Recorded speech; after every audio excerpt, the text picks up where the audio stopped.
वाघोली हे गाव होतं आणि आता त्याचं शहरात रूपांतर झालेलं आहे. पहिल्यांदाच महापालिकेचं एक जोरदार निवडणूक आपल्या वाघोली शहरातून होणार आहे.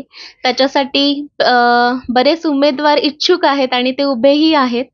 तर प्रथमतः त्या सगळ्यांना मी शुभेच्छा देते आणि मी लोकांना हेच सांगेल, की आपला मतदानाचा अधिकार हा खूप महत्त्वाचा असतो.